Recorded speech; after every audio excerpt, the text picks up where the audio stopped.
నారావారి నయా డిజైన్. రాజధాని అమరావతి ఎక్కడ అని అడిగితే ఇదిగో ఇక్కడ అంటూ గ్రాఫిక్స్లో ఫోటోలను చూపించడం ఆంధ్రప్రదేశ్ ముఖ్యమంత్రి నారా చంద్రబాబు నాయుడు గారికే చెల్లింది. పాడిందే పాటరా పాచిపళ్ళ డాష్ డాష్ అన్న చందాన 2014 ఎన్నికలకు ముందు నుంచి చంద్రబాబు డిజైన్లతోనే సరిపెట్టేస్తున్నారు. తాత్కాలిక సచివాలయ ప్రాంగణం మినహా ఇప్పటిదాకా రాజధాని అమరావతిలో ఒక్కటంటే ఒక్క అధికారిక భవన నిర్మాణం కూడా ప్రారంభం కాలేదు. నిర్మాణం సంగతి దేవుడెరుగు. ముందైతే గ్రాఫిక్స్లో డిజైన్లు చూసి పండగ చేసుకోమంటున్నారు చంద్రబాబు. ఇదిగో అలా చంద్రబాబు తెరపైకి తెచ్చిన డిజైన్లలో ఇదొకటి.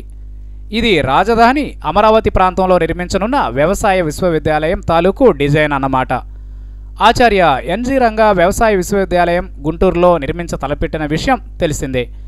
హైదరాబాదులోని వ్యవసాయ విశ్వవిద్యాలయం తెలంగాణకు చెందడంతో ఆంధ్రప్రదేశ్కి అలాంటి ఓ వ్యవసాయ విశ్వవిద్యాలయాన్ని గుంటూరు జిల్లాల్లో కేటాయించింది కేంద్రం. అది ఎప్పుడు నిర్మాణమవుతుంది అని అడక్కండి. ప్రస్తుతానికి డిజైన్ చూసి పండగ చేసుకోవాల్సిందే, వేరే దారి లేదు. శాశ్వత అసెంబ్లీకి సంబంధించి మొన్న మధ్యనే ఓ డిజైన్ని ప్రచారంలోకి తెచ్చారు. ఇదేం అసెంబ్లీ అన్న విమర్శలు వెల్లువెత్తాయి. కొన్ని డిజైన్లు అద్భుతంగా అనిపించేలా ఉన్నా 3 ఏళ్లు గడిచిపోయిన దరిమిలా ఇంకా ఈ డిజైన్లను చూసి జనం ఆనందించే పరిస్థితి అయితే లేదు. కానీ ఏం చేస్తాం, అక్కడ మాటల మనిషి చంద్రబాబు ముఖ్యమంత్రిగా ఉన్నారు మరి.